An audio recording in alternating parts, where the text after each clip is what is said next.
And I am a licensed professional counselor with over 15 years of experience in the mental health and substance use field.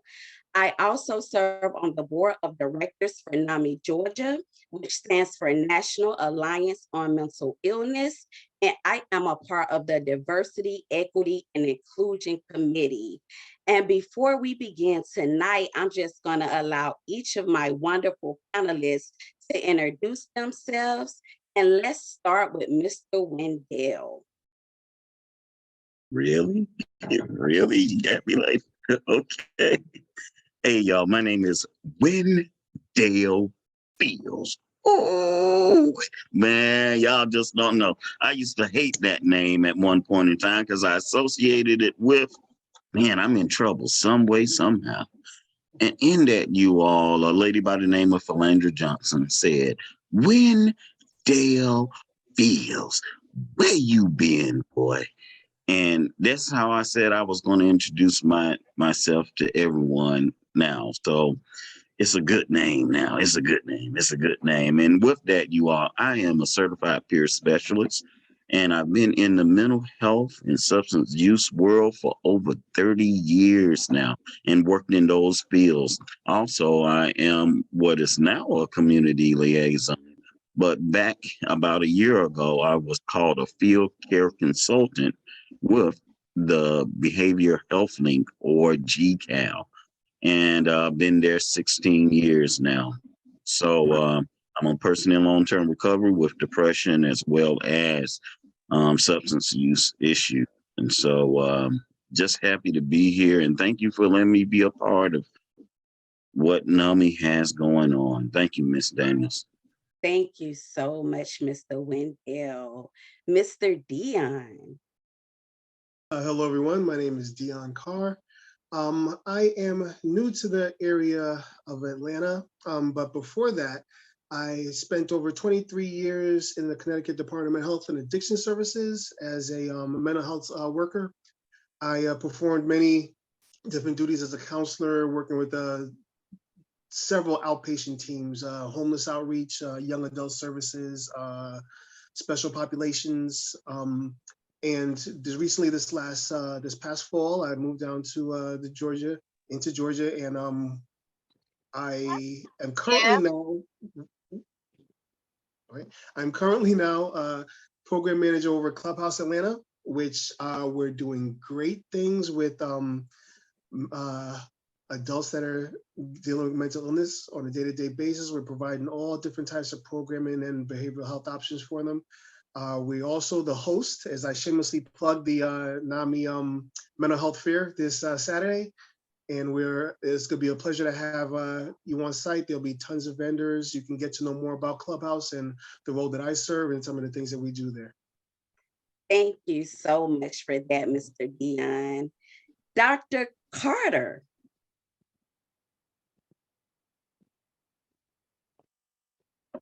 Okay, let me turn my video on. Hello, everyone. I am so excited to be here. I hope everyone had a magnificent Monday. As she said, I'm Dr. Carter, Shana Carter. And so I'm the founder and CEO of a nonprofit organization called Prompting for Success, where we work with those who are at risk in our communities, plus juveniles, and we work with those that are incarcerated, helping them to become entrepreneurs and inventors. And also, I am called the Purpose Resuscitator. That is my motivational speaker's name, helping people turn obstacles into opportunities. Hello? Okay. So turning obstacles into opportunities, helping people reach their greater purpose. Come with a lot of experience working with our underserved populations in the most at-risk communities in Jacksonville. I'm a native of Albany, Georgia. So I'm just excited to be here. Just experience with people from foster care to juveniles. So been able to help families in our underserved population. So thank you all for having me on today. Thank you so much, Dr. Carter. Miss Salita. Look, I would have to go after Dr. Carter, but but I am Salita Wynn. I'm a licensed professional counselor and I'm a nationally certified counselor for the state of Georgia. I am also the owner of SW Counseling and Consulting here in Georgia. I have a master's in professional counseling, and I'm currently pursuing my doctorate in counselor education and supervision. I enjoy my work as a counselor, but I love the work as an advocate. I am an advocate for marginalized communities, Black, Indigenous, and people of color communities. So it is an honor and a pleasure to be here. One of the things I would like to encourage everybody to do is, because this is actually a tough topic.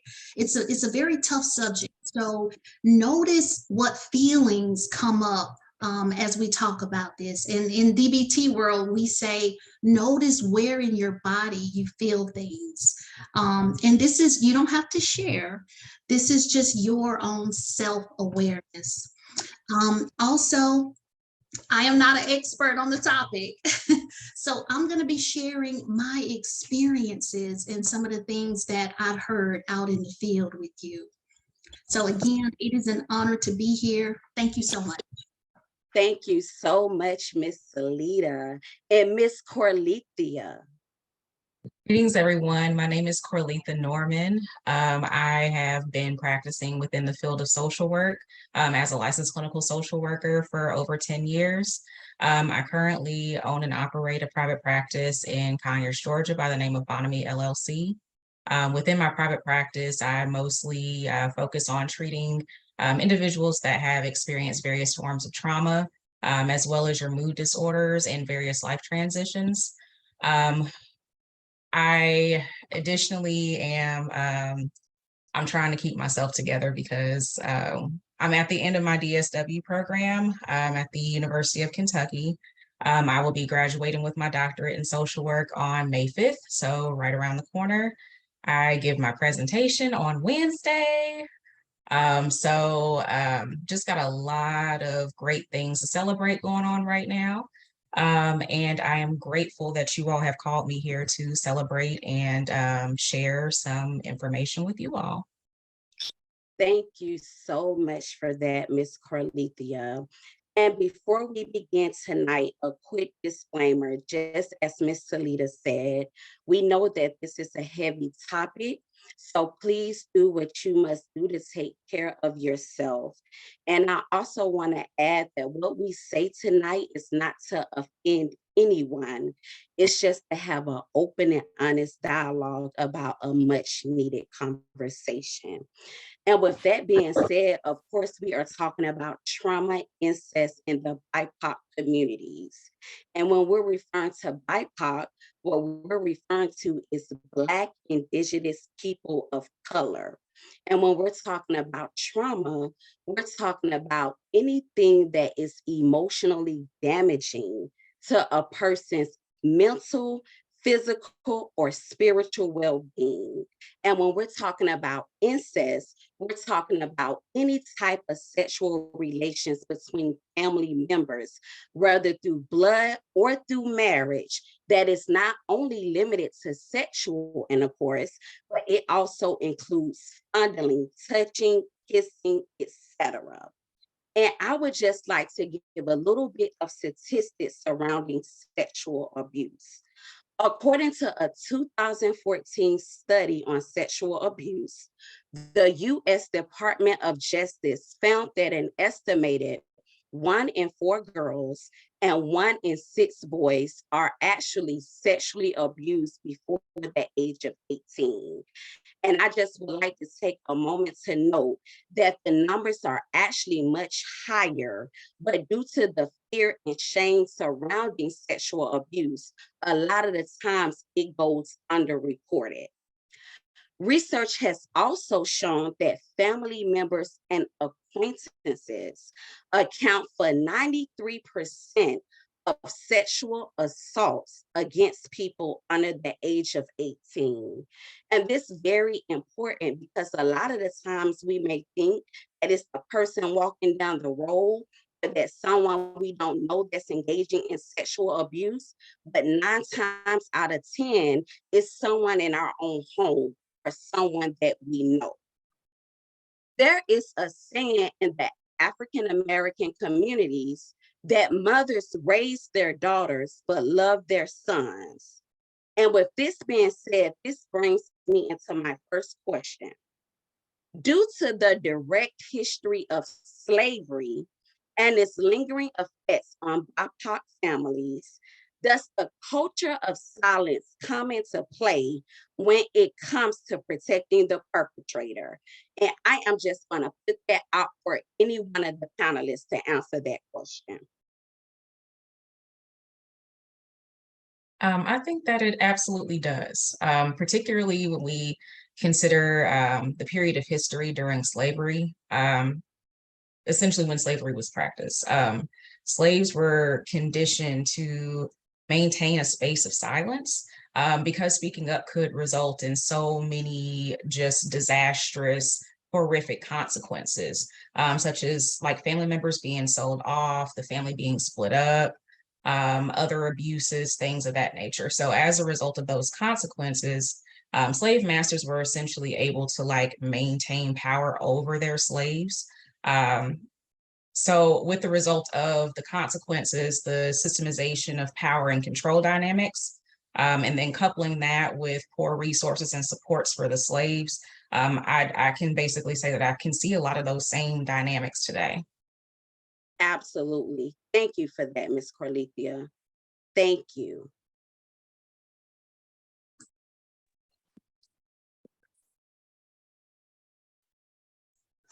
I would also like to add, I have seen some research, and in some cases, slavery for some people is just 2 to 3 generations ago. And in the research, I found that in some instances, the slave owners would put slaves against each other as a taunt or as an abuser would. And they would make the slaves do just horrific things. And it didn't matter if they were related. And so some of that culture we still see, that is trauma that's been passed on from generation to generation from some of these acts that they've had to perform. And it was in an audience of people. So when we talk about the slavery, some of this silence is just to maintain my sanity of what's happened to me. So when we correlate the slavery and this culture of silence, it is because of shame, embarrassment, and mentally, I can't even process what has just happened. So, Post-traumatic slave syndrome has trickled down in many different ways to today's society. It manifests itself in different ways, even when we're talking about how it connects to modern day reporting of crimes where people in the BIPOC community don't want to deal with the police or any people of authority because they're worried about the consequences. And this all dates back to slave times, as you said, where they would play each other against one another. Also, we have a fear in the Black community of not looking anything less than together. So it's at times you don't want to, I'm just speak for me, but I know from talking to some other people, there's that saying like, okay, look, what happens in our house, happens in our house. And you're afraid to let anything come out of your household that may make you look less than normal or put together. And these are all kind of things that that hinder somebody from reporting something like this. Absolutely. Well said, Mr. Dion. Well said. You know, and to add on to what everyone is saying, incest was definitely a part of the institution of slavery, because back then we had many slave holders that was engaging in incestuous behavior with their slaves, because we know that back then slaves were seen as breeders. So many of them, whether knowingly or unknowingly, could have been engaging in sexual relations with their own children, because again, we know that back then people were seen as property. And it goes back to what you all were saying. If we correlate it to the mistrust that we see in the system today, then it's easy to see how, when it comes to the BIPOC family, how they may be hesitant about contacting the authorities to report any type of illegal behavior, because their thought process may be, well, if I report this, what's going to happen to this individual? Will they get killed? Again, will the breadwinner leave the home? So we see how this continues to perpetuate the cycle of protecting the offender. So great comments, you all. I definitely agree 100%. And Miss Daniels, don't Yes. forget about how that if you, a man, produced a man, what would you get as a reward? Yes. Yes. That silver dollar Yes. for a good boy. Good boy. Mhm. Mhm. So don't forget that one, because that's one of the reasons why they was breeding a whole lot, so they can get that, because that almighty dollar would come in, except it was a coin and not paper at that time. Absolutely. Absolutely. I completely agree. And this brings me into my next question. According to the American Psychological Association, emotional incest is a form of abuse in which a parent or caregiver uses the child for emotional needs that they should be obtaining from their adult romantic partner. With this being said, what are some examples of what emotional incest may look like? And again, I'm going to open that up for any of the panelists to answer that one.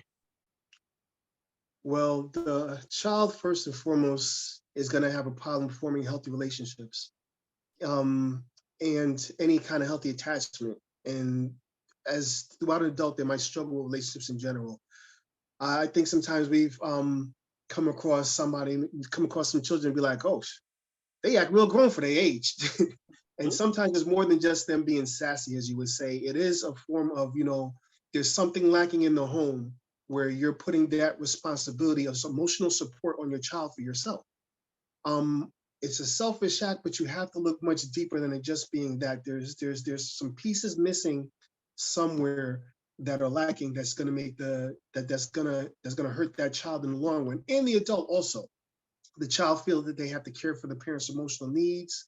The parent might also panic and seem jealous when it comes time for that child to start dating. And what does that mean then? Now you have an overbearing parent that's always in the child's relationships, causing even more damage. Well said, Mr. Dion. Well said. Also, when you look at that, you have to look at, am I going to my child for reassurance? Am I going to my child to seek advice?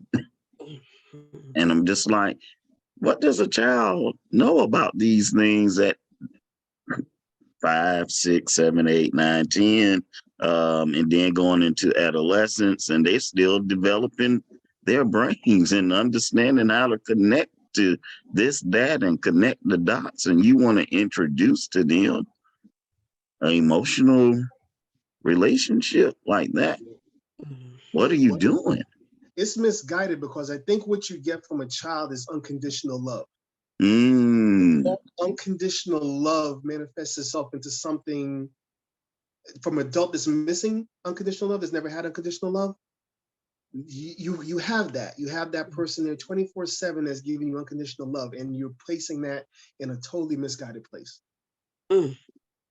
Well said. Now, let me say this. I'm coming from a point of being sexually molested Yes. Mm. Yes. from a friend of the family. Mm. And so you might say, so what you doing on here? They ask, but yet I can relate to some of the people who experienced that abuse. And it's just as we continue on, I'll be able to share more. But you all, it has devastated my life for real, for real.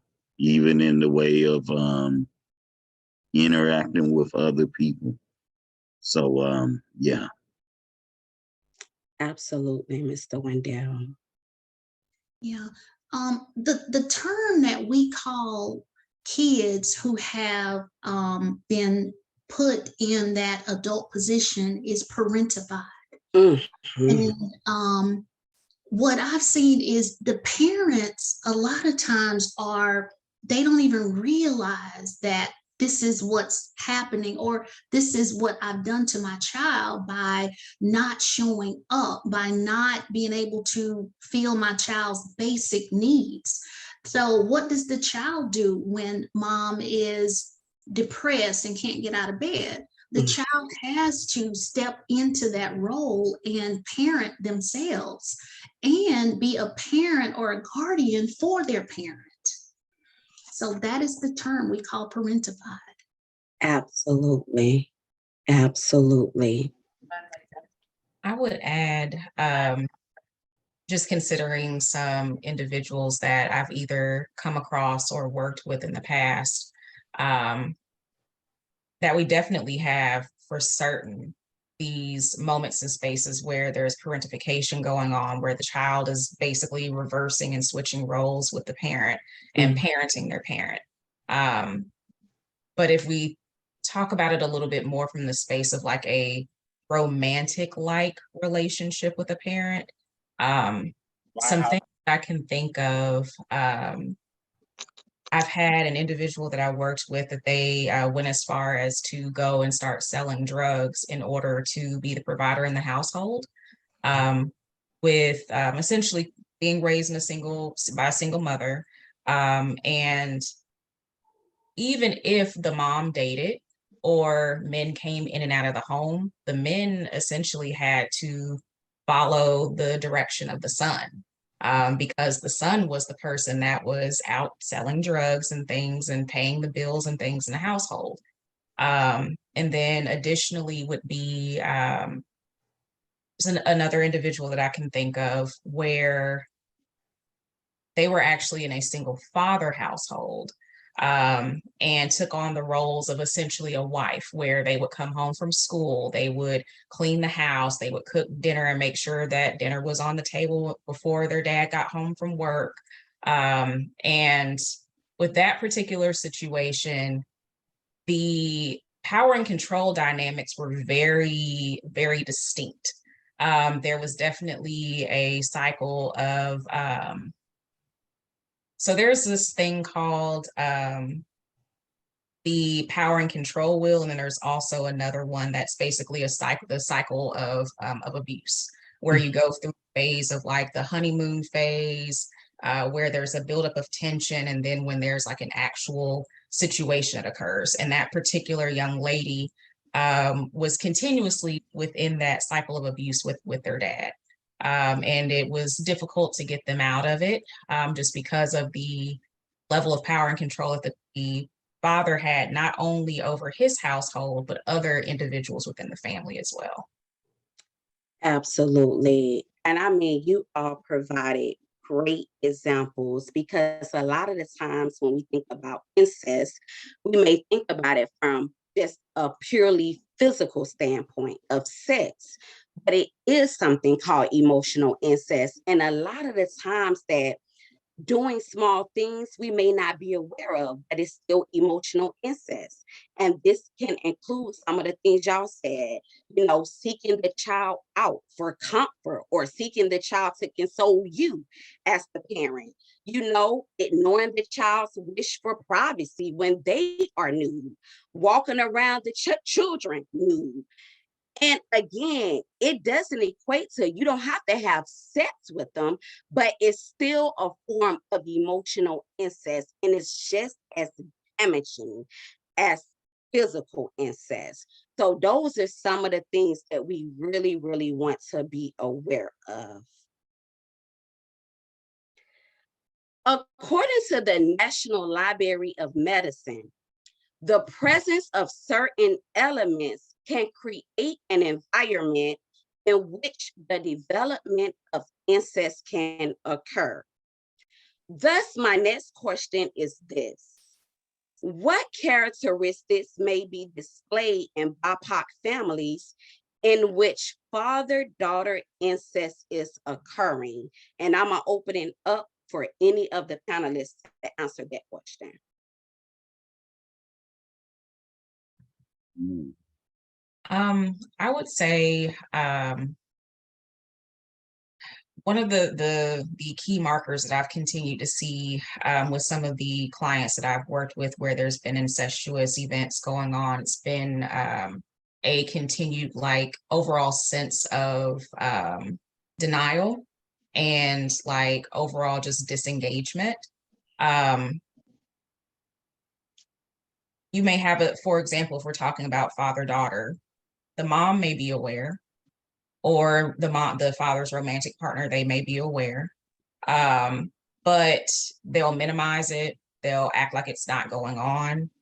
Whereas with the daughter, depression, anxiety, hypersexualization, poor boundaries in terms of, for example, she may be comfortable with just going and walking over to some random person and sitting in their lap or trying to kiss them or something like that.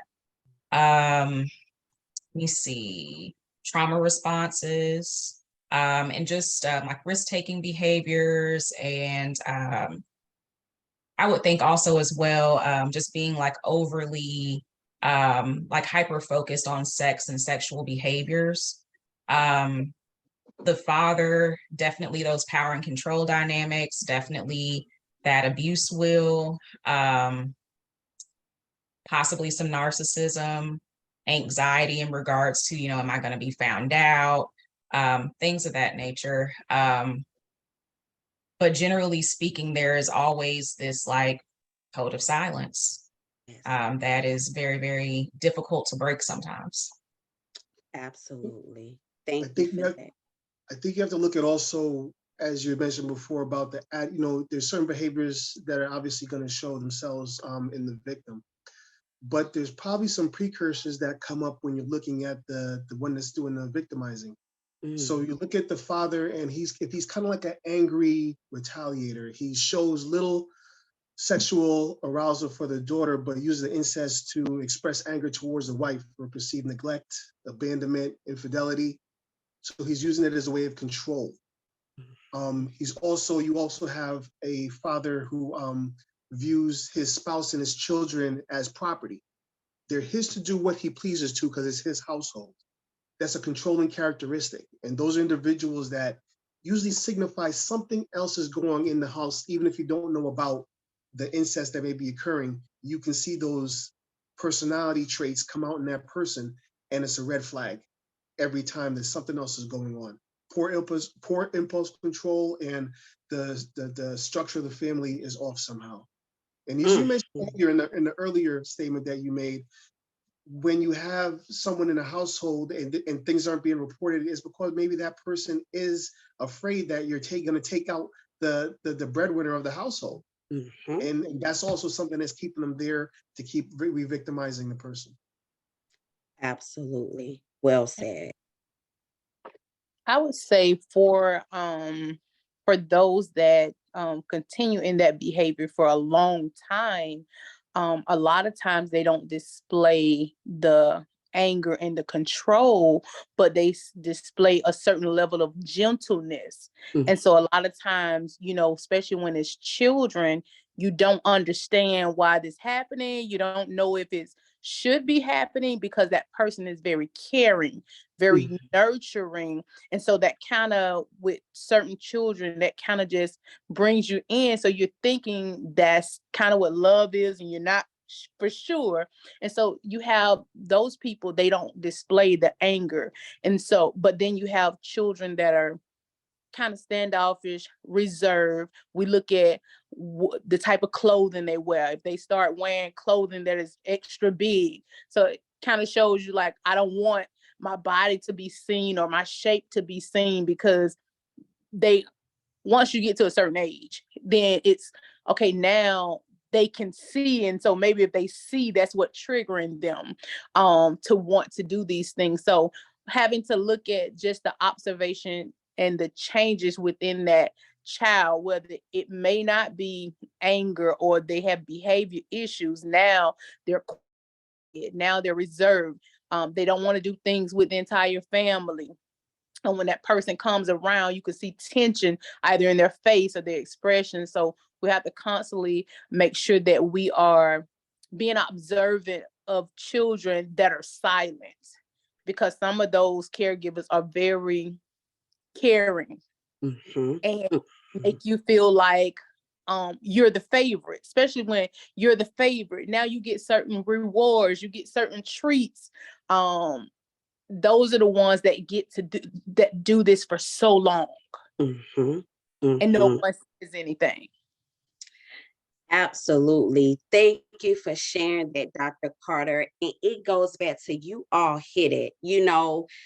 As parents and as caregivers, don't be afraid to ask your kids questions. If you feel something, if you suspect something, ask. Because sometimes as parents and caregiver, it does require us to make the hard decisions in order to protect our children.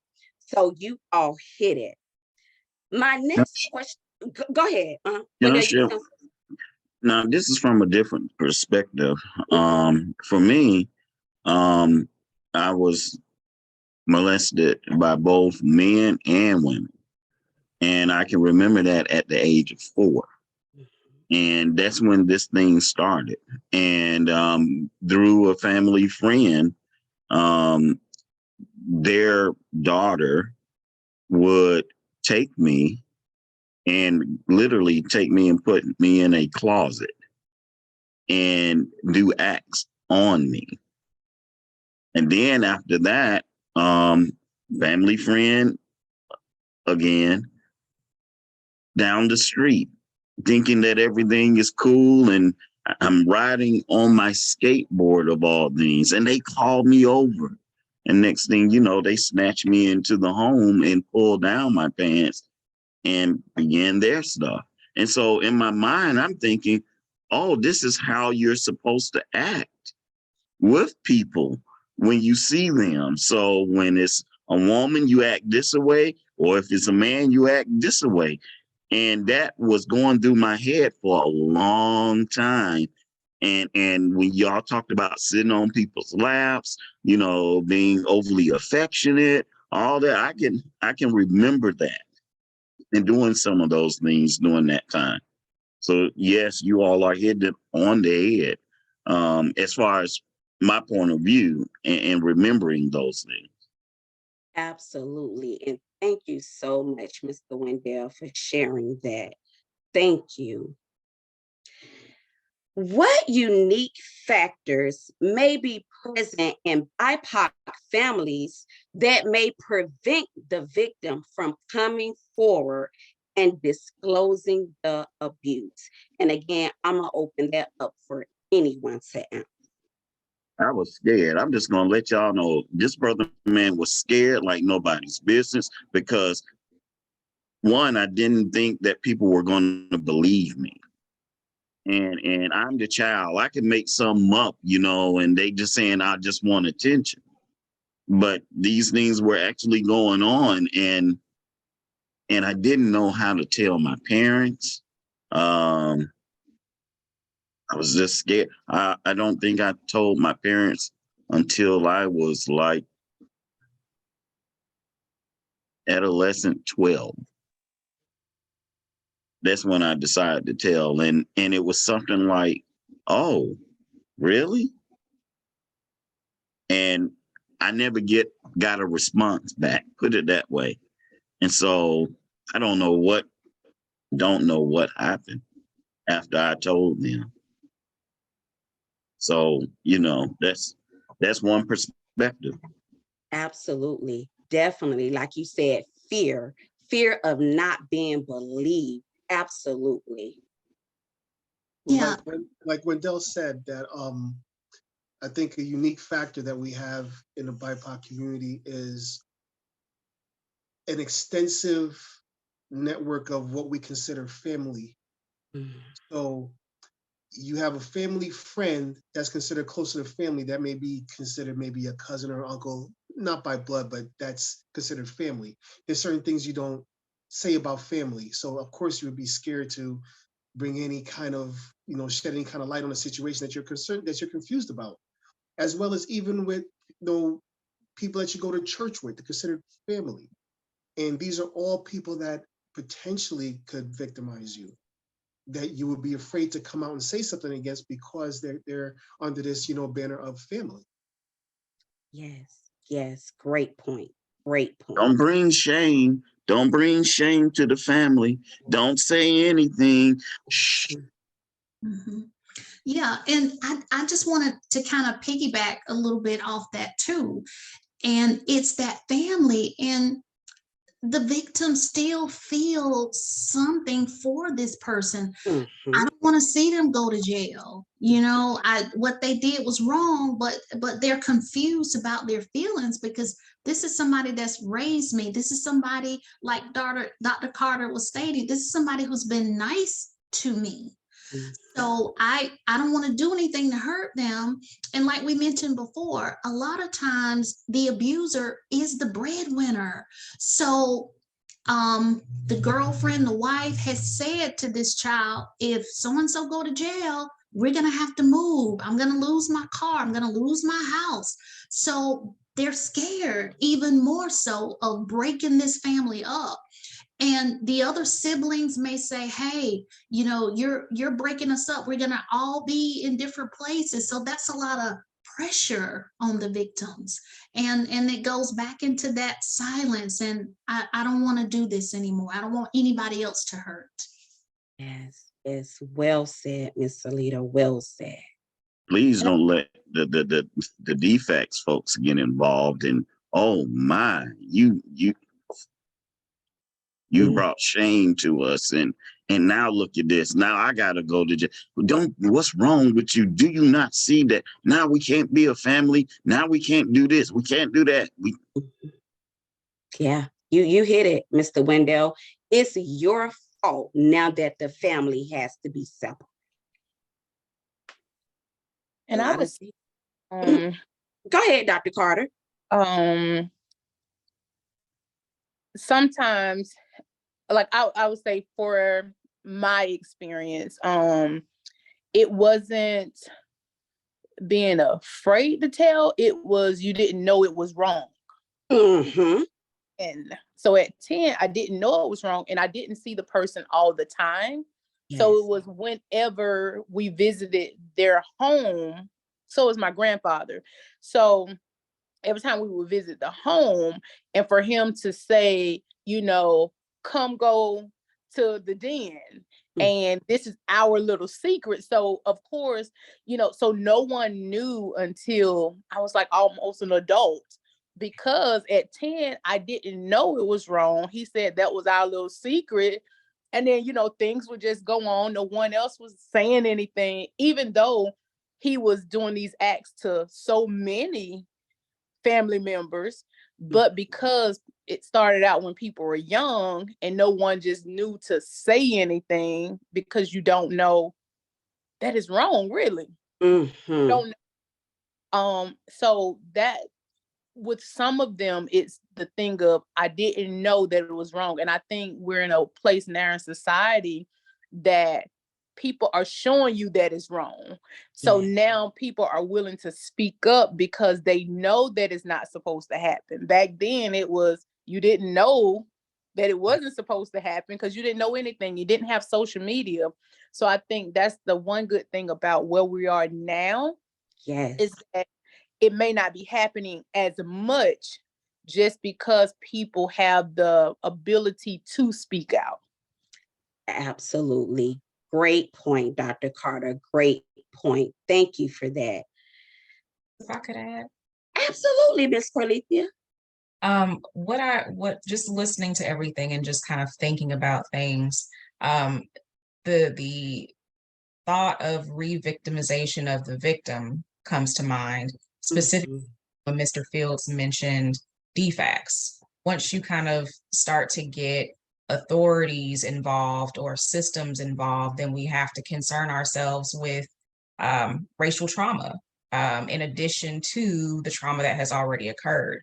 And that is definitely specific to the BIPOC community, because you're not taken as seriously, you're gaslighted, you're blamed by authorities for something that you didn't ask to have happen to you.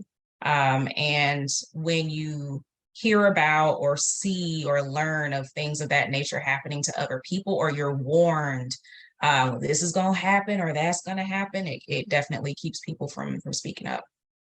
Absolutely. That's an excellent point, Ms. Corlethea. Excellent point. Re-traumatization all over again. The church has been seen as a protective factor for members of the BIPOC communities. However, there have also been instances where the church is seen as a place of judgment surrounding sensitive subjects. With this being said, do you think that church or seeking the advice of a pastor could be seen as a safe haven for incest victims and BIPOC families? And I'm going to open it up for anyone to answer that one. You know, I'm a minister, so I'm going to say a little bit. Yes. As a minister of the Word of God, Mhm. and being a former pastor, I'm just sort of like, you have to be that safe haven, but yet also you're there to protect the flock too. And in that, I just remember being a youth pastor, and this young lady, maybe about 11 or 12, got up there and we were doing a play. And we were in this room, we getting ready to walk out in front of everybody because it's the play. And she turns to me and says, "I want to see your hair chest." I say, "What?" "I want to see your hair chest. I bet it's all there." I say, "No, no, no, no. We don't do that here. No, no, no. We ain't doing that." And I remember going to my pastor and telling him about that, and he looked shocked. And I was like, "Sir, you got to address this with the parent, this, that, and the other." And I can back you up. I'm the one that experienced. And at that time, nothing happened because I think they were ashamed and they didn't know how to do it. And I think it was a scare to get, once again, authorities involved. And it's something.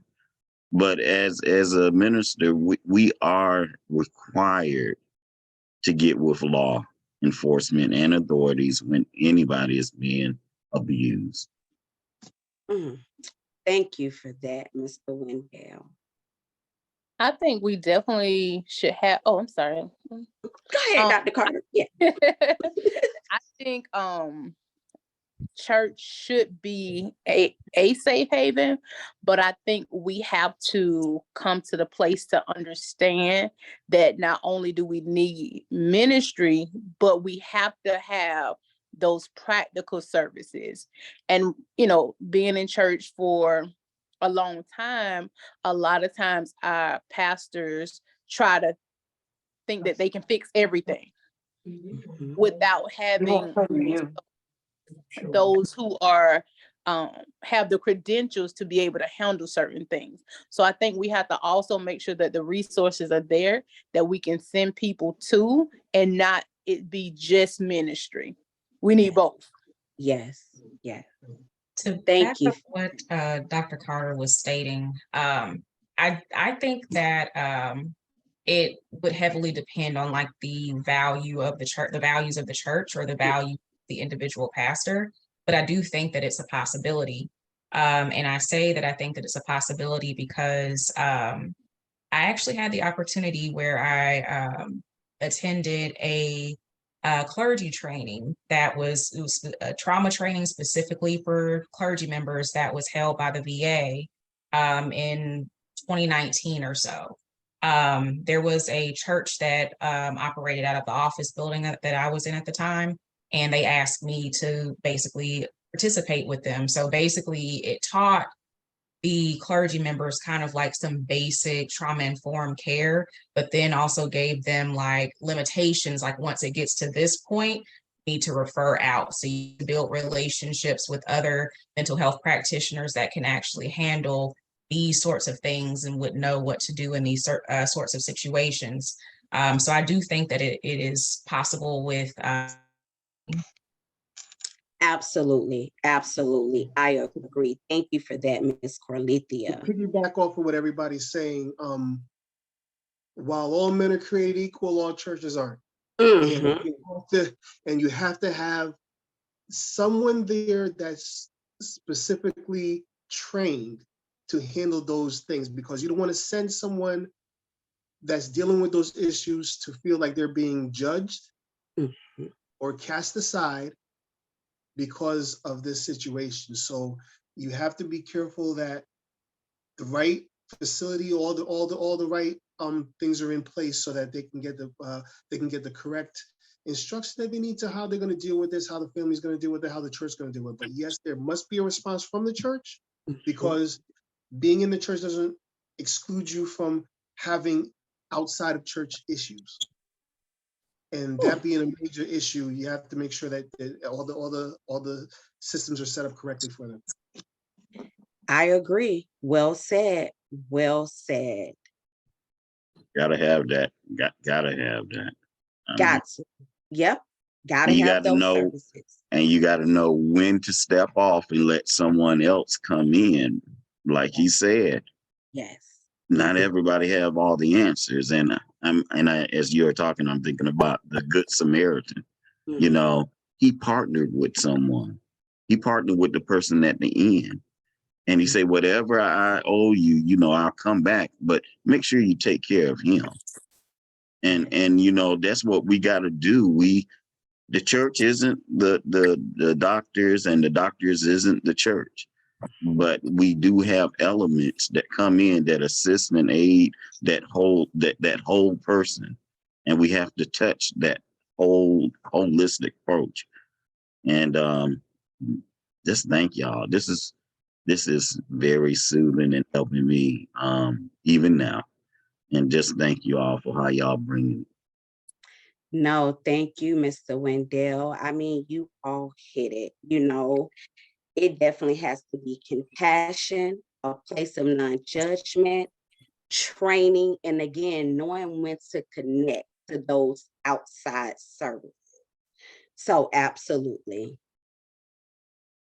To this point, very little attention has been given to incest among BIPOC families and the attended treatment issues. Thus, are there any evidence-based treatment or therapeutic modalities that has been shown to be effective or that could be effective in treating BIPOC families of incest? And again, I'm just going to open it up for anyone to answer it. Now, I thought about this. This was actually one of the first things that I went and researched. And I didn't find anything that was specific to BIPOC communities and incest. The only thing that I know that has worked for people who've been physically, sexually, and emotionally abused is what we call TFCBT, and that is trauma-focused cognitive behavioral therapy.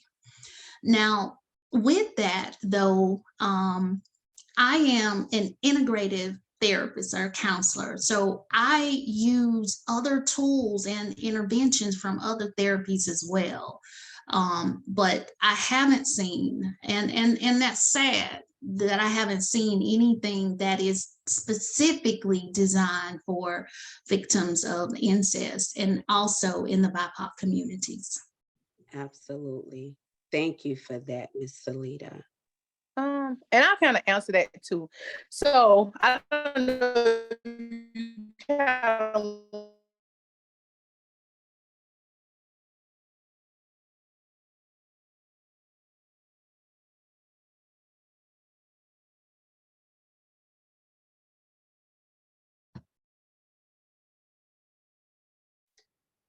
I think Dr. Carter went out. Can y'all still hear Dr. Carter? No? Okay. I think she could have went out, but she's probably going to Can come you back hear in. me? Now we can hear you. Yes, yes. Okay. Yeah. And for me, I have two different areas of incest. So I had incest happen, but then I'm a product of incest. So with that, I would say in my 44 years of living, there was not a lot of services to deal with either end. But some of the things that I found, I will say one of my pastors, when I was dealing with identity crisis, so he did a lot of, talking about the word and who God created me to be. But as far as just clinical things, I did see a therapist at certain times, but they didn't even address any of those things. And so you have where you deal with these things throughout life of now, who am I? What do I do? Where do I stand? How do I feel? But I never really found those things. So I had to seek out my own type of way of dealing with and being able to overcome both ends of that. Because there's a lot of trauma, more trauma that comes with when you're a product of incest too. Because now the extra shame of, do I tell people this? Do I say, okay, my uncle is really my dad too? Like all of those different types of things. So I haven't found anything in all of this time that really addresses that particularly. Absolutely. It's big. Yeah, I definitely echo the same things that Ms. Wynn and Dr. Carter mentioned. I definitely researched too and didn't come across anything that existed specifically for incest within the BIPOC community. The closest that I could get to, which if somebody in the audience is looking for a topic to research for a school project or anything, this would be a great dissertation topic. The closest thing that I could come up with was basically taking some of your more trauma-based, evidence-based practices or therapeutic modalities and blending them with something else that's more culturally based. So with trauma, you have, as Ms. Wynn mentioned, TFCBT, which is trauma-focused cognitive behavioral therapy. You have DBT, which is dialectical behavioral therapy. You have brain spotting. But something that is a more new emerging therapeutic modality is called the NIFLE racial trauma therapy modality. So Dr. Stephen Nifley is actually a colleague of mine, but I went through his training, I want to say 2 years ago or so. And essentially what could be done, because the modality is CBT based, is to basically kind of like mix it and blend it in with some of the other CBT based work to be able to kind of like blend in that cultural piece for individuals that may need that level of guidance. Absolutely. Thank you for that, Ms. Corlethia. And I echo what you and everyone else said. It is a great dissertation topic because, again, it's literally no research surrounding incest specifically for BIPOC communities. What roles can I'm sorry, Ms. Dan. I was just going to add too. We also, when we're looking at evidence-based treatment. We also need to provide treatment for the families. Yes. Because this affects the families on so many levels, so many generations are affected. And I'm going to go a little bit further too. Treatment for not only the victim, but also for the perpetrators too. Mhm. Because as we know, hurt people hurt people. Yes, I agree. I agree with that. Family therapy, to kind of see how did the roles and boundaries get confused? Where did this disconnection take place? It is vital for the whole family because we know that incest not only affects the victim, but like you said, Miss Alita, it affects the whole family dynamic. What roles can professionals and social agencies play to make sure that victims of incest and BIPOC families receive culturally competent and equitable care? And I'm going to open that up for anyone to answer. I think comes with education and being aware of your surroundings. Wherever you're providing service to, you should know the people in that area. You should know the population, the makeup of the area, so that you can be sensitive to the needs of that population that you're providing service to. Also, there has to be a thing of you might have to take the ego out of it. If I can't serve you, but I work with somebody that can, or I know somebody that can, pass it on, because it's not about you, it's about providing the correct service for the individuals that's in need. So, but definitely education, especially when it comes to certain BIPOC communities. Eye contact, firm handshake. I'm gonna talk to you like this. I'm not gonna talk to you with my head down. I'm not gonna talk to you like this. Because certain people respond differently to your body language. So know the population that you're dealing with. Great point. Great point, Mr. Dion. Thank you for that. I I would definitely agree with what he's mentioned. It is imperative to get to know the client base culturally that you work with, even if you have to go as far as, for example, as what Mr. Carr was stating, to let the put your ego to the side. So just with a different idea with that, let's say, for example, there is a cultural population that maybe there isn't as much information about. Going to that particular population, asking who the key individuals are within that population, and allowing them to come into the agency to present and share and be the expert about their culture, because it is their culture and they would know better than anybody else. And then from there, building relationships within that culture to be able to go ahead and start offering services to them. So I do agree very much so with what Mr. Carr was saying. Wonderfully said. Wonderful. Thank you, Miss Corlethea. Also having a certified peer something. Just to be able to connect with that person, let them know that they're not alone. Maybe coach, but it's so important that we're connected to people who look like us, who talk like us, and who understand that you're not the only one that's experiencing this. It's we're right here for you. If they don't feel connected, or they don't have the opportunity to be vulnerable and honest and share, it's a no deal. No deal. Active listening creates validation. So if you could just listen to what's being said to you, you validate that person, just like you said, to let them know that they're not alone. Mm-hmm. Mm-hmm. And I would think culturally, but within our culture, because I deal with a lot of the at-risk kids, and I deal with 3 cultures inside of one culture. And so I think when we first the cultural part of it, but then the dynamics of that family within that culture. Mhm. Because we have the kids to tell you everything. And then I have some who, they're middle class, but still at risk, that those kids are not going to tell you much. So within that culture, still being able to understand those dynamics.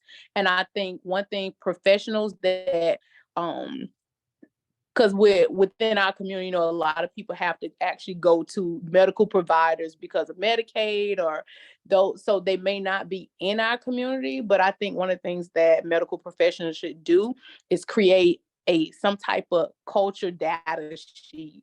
When I was a part of the diversity council for the health department here, that was one of the things that I recommended for doctors. So when they're dealing with somebody from a different culture, that they have a face sheet of the traditional things about that culture, so that'll give them a little bit of understanding, even if they're not directly involved in that community. So I think professionals, whatever their office is, they need to invest in doing that, so that way you'll be able to assist those that you are providing services to at a better way. I agree wholeheartedly with that, Dr. Carter. Absolutely. And I think we need to take the stigma out of just seeking counseling services, because a lot of people know, I don't want to go see a therapist or a counselor. I don't want to sit on the couch and tell them all my business. And how we take the stigma out is going in the trenches, going where these people are, like Dr. Kerr mentioned, being setting a relationship with these people, being vulnerable. I'm transparent with my clients. I talk to them like I talk to anybody else, and making it affordable. Even in 2023, not everybody has insurance. Not everybody even have access to Medicaid and Medicare. There are some people who have nothing. So what do we do for them? We can't just turn these people away. We have to make it affordable with grants and my business, we offer free services to certain people who can't pay and don't have insurance. And I just wish all professionals would do the same. Wonderfully said, Miss Salida. You hit it, and it's so much that as social agencies and professionals that we definitely want to do to make sure that we're providing that equitable care. And also, if something is reported to us, that early reporting, investigating and their early reporting is so important, because we know the sooner we connect someone to treatment, the better the outcomes will be. So you all hit it. Thank you all for that. Are there any resources or books that you recommend that can provide support for incest victims of BIPOC families? And again, I'm opening it up to the floor. I'm gonna let Dr. Carter take this one. I mean, well, now for myself, for one of the things that I did, as I said, that I write. So I actually wrote a book, and it's called Transparent Mass: Finding the God in Me While Trying to Find Me. And I would say one of the things, so do I know any other books? No, I haven't found any. So I wrote one so that I would have self-healing about those type of traumas, but because one of the things that I found is that thing of molestation from my granddad, plus then not knowing really my identity. I found out at 17, as far as who my dad was. Just because the whole family dynamic of that was, my mom didn't want to tell because she wasn't for sure. So, of what it would look like. So I didn't find out till I was 17. And so with that, having to heal from all of that trauma, but what happens is that it now affects every other type of relationship that you have with people. Mm-hmm. Every male relationship, even just people in authority. So you allow people to abuse you in every type of area because of that one thing. And so I didn't find any other books, so I had to write a book. And a lot of people, I've had one lady, she was about 65. After she read it, she said like she needed that because she had never dealt with all of the trauma and how to be able to still navigate life and be successful while overcoming all of that. So Absolutely. Thank you. Thank you, Dr. Carter. We will be sure to put all of these resources in the chat as well.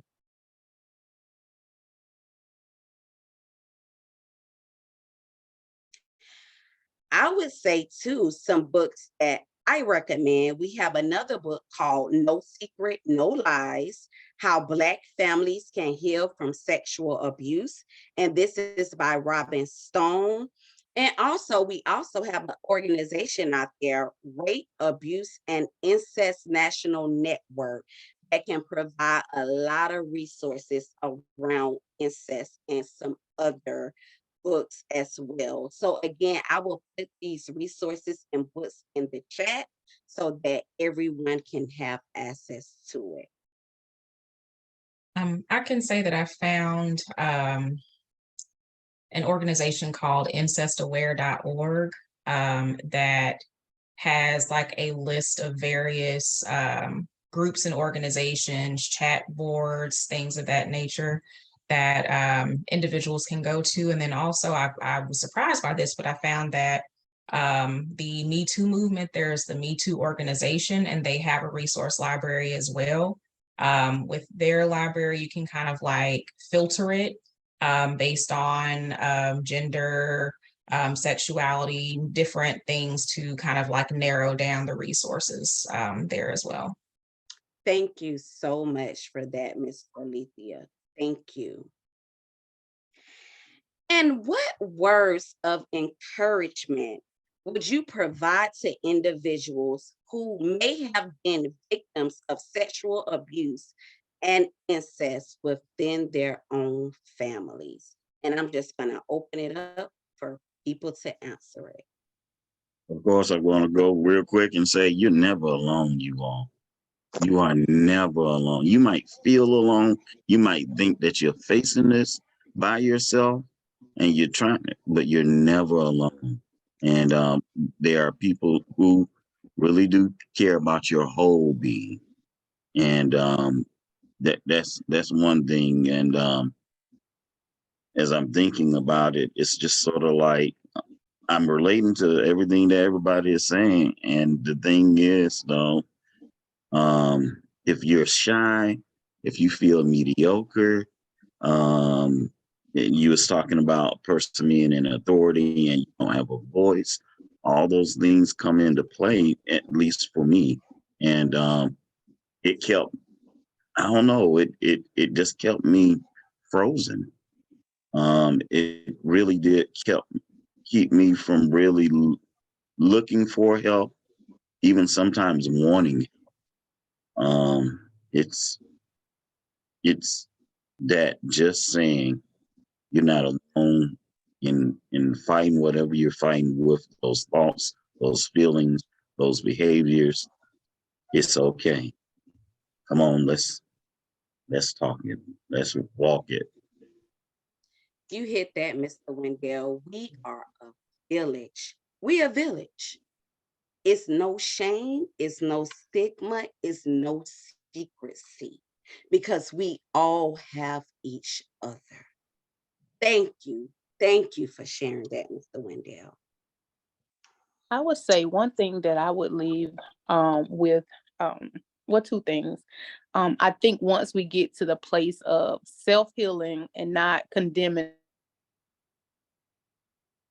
what has happened. So my granddad, he passed away before I was able to forgive, but I allowed anger to control my emotions up to the day he died, But with my dad, even though he didn't do that to me, but because I was a product of it and trying to still understand, I think once I did the self work first, I had to forgive.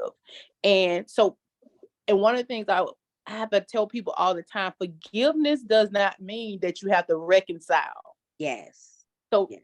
forgiveness doesn't mean that you forget any of it and that you have to reconcile, that you have to be attached to them. But what it does is it frees your heart, it frees your mind, it frees who you are as a person to live, grow, and be productive and become successful in whatever it is in life that you need to.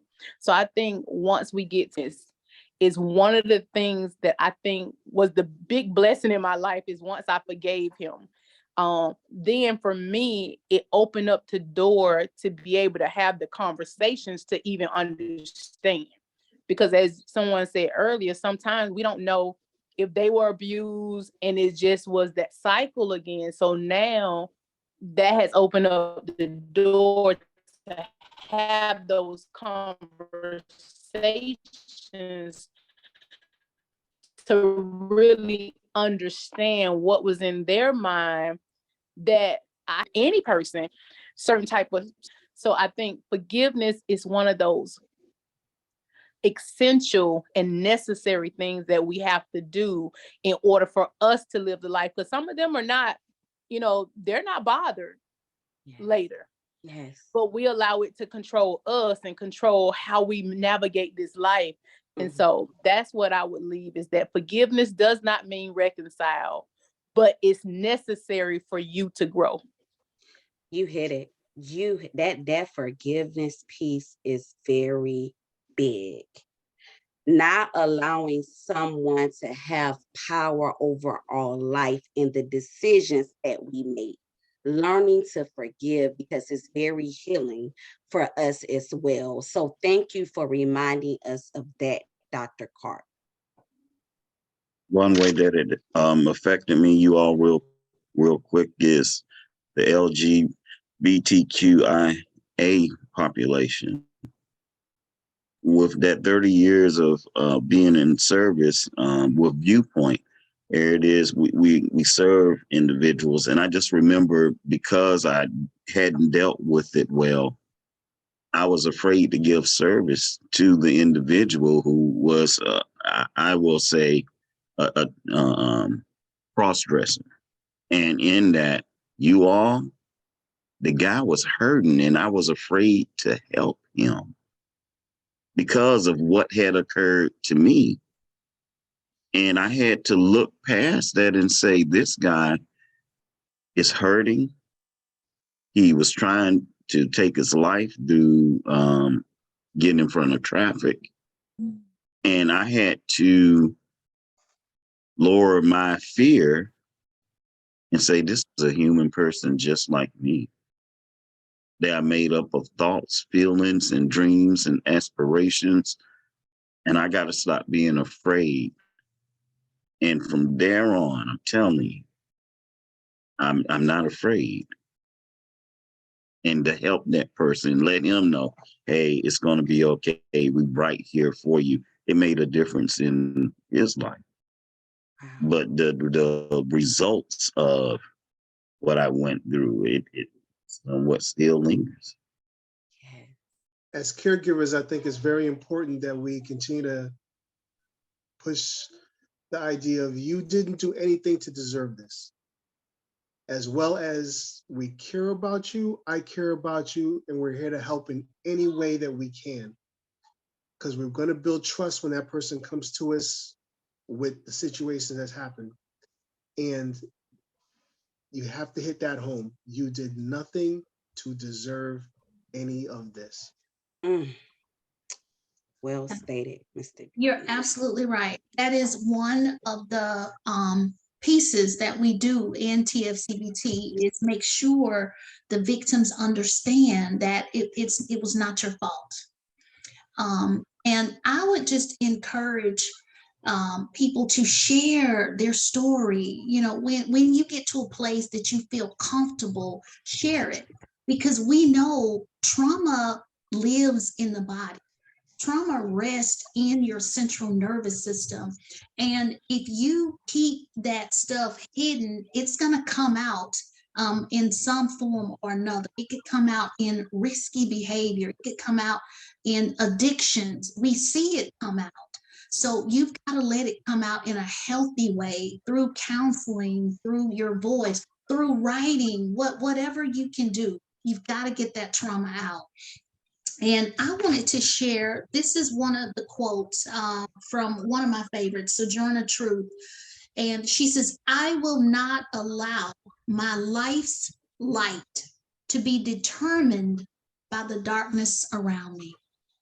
Wow. Wow. Mm.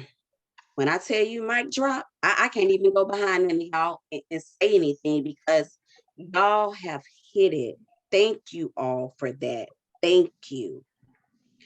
And what I would like to do is just use the last 10 minutes and open it up to our audience. If you all have any questions, please feel free to come off mute or type it in the chat because we want to hear from you all as well. Hi, I would like to, first of all, thank you for the platform. It was very informative. I thank you all, the panel guests, for your insight, your transparency. I too myself am a survivor of incest, and you know, over the course of the years, just hearing everyone talk about their situations and being involved in the various forms of it, whether it's through personal experience or, you know, coaching or servicing someone that has been a part of incest, made me realize the importance of, like the young lady said, forgiveness for one, getting to the point where I was able to truly forgive and learning that forgiveness is not for that person, but it was for me. And through forgiveness, I was able to heal. It did not come in that order, but it happened.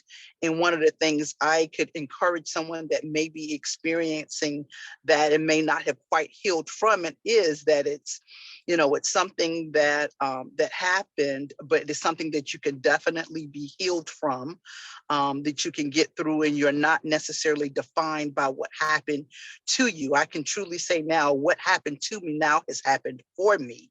And I've been able to take my experiences to fuel my passion for mental health and helping others through advocacy, through mental health coaching, through writing a book entitled Unspeakable, and allowing those experiences to fuel, you know, my passion in an effort to help those. So I thank you for the platform. I will definitely continue to plug in. I'm very familiar with NAMI, a part of NAMI here in Savannah. That's one from Savannah, Georgia. So thank you so much for all of the information, and I will continue to stay plugged in. Thank you so much. And I love what you said. We take what we go through, we take that pain, but we can pay it forward. We help others. We provide a platform for others. And that's what it's about. So thank you for that.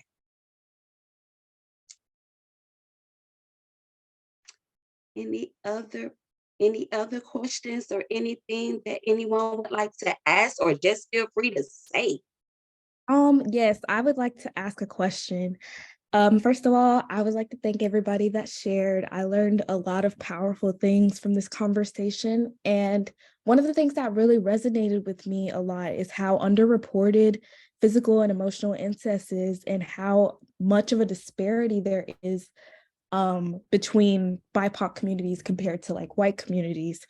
And it's like, even though this is something that has probably been taking place for centuries, it's as if the issue is just now emerging and just now being talked about. And I agree that it's because it's so hard to think that sexual abuse can come from those who are supposed to love and protect you. And so it's easier to just keep quiet. So I guess my question for the panelists is, how do we, not just as therapists, but as regular people, go about having these uncomfortable conversations and facilitating that trust for victims to speak up and share their experiences? Great question. And any other panelists, please feel free to answer. Great question. I would say, one thing is when you the ones that you're working with, building a relationship of trust first. And so because I deal with a lot of young people, and then I do deal with the men that are in prison, and when I say they come with a lot of trauma. And I think one thing that once you build up that trust with them, and a lot of times they observe that with how you handle everything else in their presence. Whether it's if they're in your office and you're talking to someone else, and the way that you talk to other people, all of those things they're taking in to know if they want to trust you. So I think we have to make sure that we're observant too at all times what we're doing when we are working with clients. But once you build that trust, and then our word is our bond. Whatever our word is, we have to keep our word. What happens in our communities, and I'm such a stickler about this when it comes to the children that I work with, is that we have to be consistent. They see so much inconsistency. And so when we say we're going to do something or help, if we know we can't, say I will try rather than I'm going to do it. And then because they don't look at the reasons why you may not do it. They just know that you said you're going to. And so now there's a disconnect of trust again with them where they've seen it from everybody. So I think those are some of the first things that we have to make sure that we're consistent. Our word, we keep our word. And if we can't keep our word, being able to say why. And I know a lot of times with young people, or like when I work with those incarcerated, if we can't keep our word, they'll be all right. No, they won't be all right. So now we added another layer of distrust from them. So those would be the main things. And that know that even though we're not at the job, we're always at the job. So on the weekend, when I'm not dealing with kids or people incarcerated, I'm still at work with the way that I conduct myself. So they're always watching. Absolutely. Thank you for that, Dr. Carter, and thank you for that wonderful question. Miss, I want to say it was Miss Oliver or Miss Olivia that asked that question. So thank you for that. Any other questions for our last 3 minutes while we are winding down? Don't forget that it's a learning experience for that individual too. Mhm. And you have to be patient, and sometimes you have to explain the various things that will occur so it doesn't give them that shock factor and they start running away. But helping them, guiding them like you would do a little babies, and they're learning how to walk. You know, you have to be that gentle with the topic at hand, and that will break barriers. That will assist them in being more vulnerable, honest, and they're informed. And the best thing you can be is empowered to make decisions. So Yes, I agree. Thank you, Mr. Wendell. Thank you, Dr. Carter. And it goes back to, again, we keep these conversations going within our own communities because it does provide a platform for people to feel safe and for people to be able to express their experiences and what they have went through. So just going back into our own communities and talking about these things, starting a support group, keeping these conversations going is very important as well. I wanted to add one other thing to that, what she was asking to build the trust is knowing that just this one issue, most of the time, that's not the only issue that that family is facing. And so as many resources as you can find to have in your Rolodex, and I'll give an example real quick. One of my men got released from jail on Friday. And so even though we were helping him with one thing, he took one of my classes, but when he came in today, he had 12 different issues. And he broke down because he can't fix them. He can't fix them. And so if I would have just let him leave the office without any type of resource for his family, his mom, his sister, his nieces, even though they're not my client, I still had to make sure that he had these resources because it affects him because he's trying to fix something in the family that he can't fix. So making sure that you just gain as many resources as you can, the information, pamphlets, everywhere that you go, so that way you can have all of those things too, to give them a level of relief on all the other things that they may be dealing with that they can't solve. Absolutely. Thank you for that, Dr. Carter. And it is 8:30. I just want to thank the amazing audience once again for being here tonight, and for all of my wonderful panelists. Thank you, thank you, thank you so much tonight.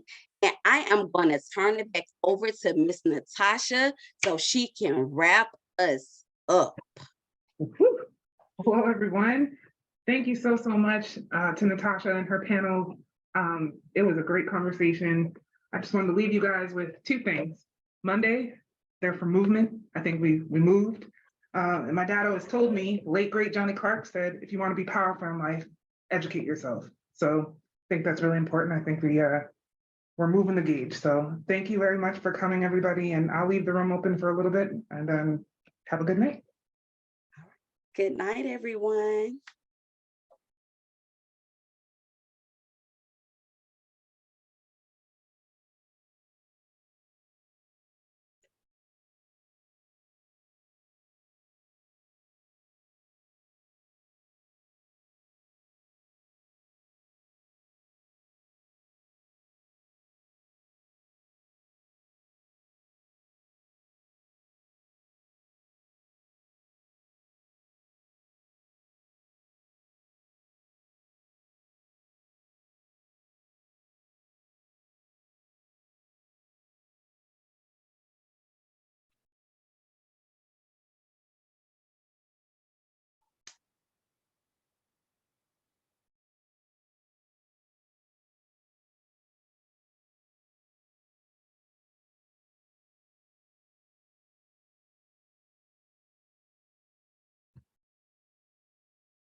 Thank you to the distinguished panel, for all the people that's wearing glasses in the house.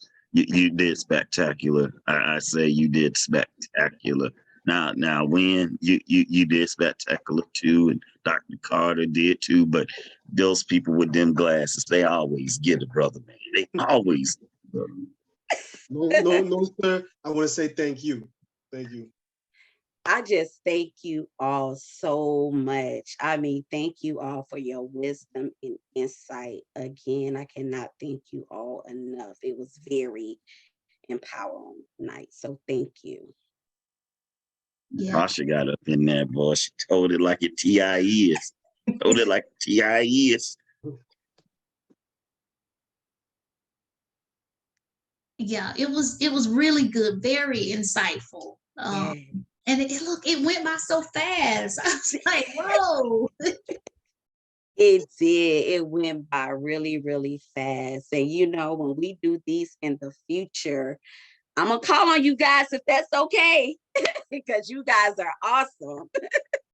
Yes. Yes. Amazing. Totally amazing. Yes. Yeah, I was giving out the facts, and I was just the application, just to let them know that this stuff is, it's real, Yes. And what you all do make a difference in people's lives. The therapy, all of that you do. And, I was just like, I'm just an application of what you all been teaching and sharing and everything, because it really does work. It really does. It is. Yeah. It really is real, and I was sharing with Miss Salita, one of the things that really inspired me too to want to talk about it is, Aretha Franklin, rest her soul in peace.